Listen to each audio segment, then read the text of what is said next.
Cabinet లో మంత్రిగా ప్రమాణం చివర్లో ట్విస్టులు చోటు చేసుకున్నాయి. ఇటీవలే తమిళనాడులో కొలువు తీరిన విజయ్ నేతృత్వంలోని టీవీకే ప్రభుత్వం తన కేబినెట్ ను విస్తరించడంతో ఇద్దరు కాంగ్రెస్ ఎమ్మెల్యేలకు మంత్రులుగా ఛాన్స్ దక్కింది. ఫలితంగా కాంగ్రెస్ సుదీర్ఘ ఘనతను సొంతం చేసుకుంది. ఇలా ప్రభుత్వం ఏర్పాటులో కాంగ్రెస్ భాగస్వామ్యం కావడం తమిళనాడు చరిత్రలో 59 ఏళ్ల తర్వాత ఇదే తొలిసారి. దాదాపు 6 దశాబ్దాల తర్వాత కాంగ్రెస్ ఎమ్మెల్యేలు ప్రభుత్వంలో మంత్రులుగా బాధ్యతలు చేపట్టడంతో అది కాస్త తమిళనాడు రాజకీయాల్లో అరుదైన ఘనతగా చేరిపోయింది.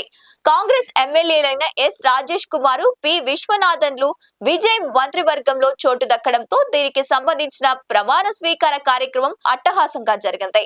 అయితే మంత్రిగా ఎస్ రాజేష్ కుమార్ ప్రమాణ స్వీకారం చేసే సమయంలో రాజీవ్ గాంధీ, రాహుల్ గాంధీ నామస్మరణలు చేయడం తమిళనాడులో కొత్త చర్చకు దారితీసింది. ప్రజా నాయకుడు కామరాజన్ వర్ధిల్లాలి, రాజీవ్ గాంధీ వర్ధిల్లాలి, రాహుల్ గాంధీ వర్ధిల్లాలి అని ప్రమాణ స్వీకారం చివర్లో పేర్కొన్నారు. దీనిపై గవర్నర్ రాజేంద్ర విశ్వనాథ్ ఆర్లేకర్ అభ్యంతరం వ్యక్తం చేశారు. ప్రసంగం చివర్లో చోటు చేసుకున్న ఈ ట్విస్ట్ తో గవర్నర్ తేరుకున్నారు. ఇది ప్రమాణ స్వీకారంలో భాగం కాదంటూ రాజేష్ కుమార్ కు గుర్తు చేశారు.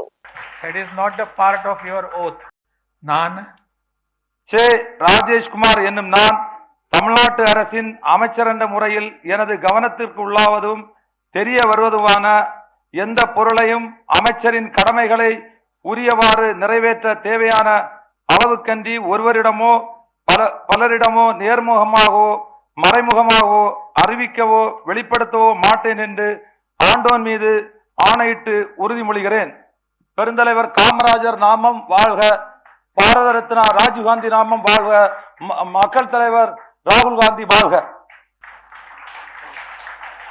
It is not the part of your oath. It is not the part of your oath. Like చేయండి, షేర్ చేయండి, సబ్స్క్రైబ్ చేయండి. మరిన్ని వీడియోల కోసం బెల్ సింబల్ పై క్లిక్ చేయండి.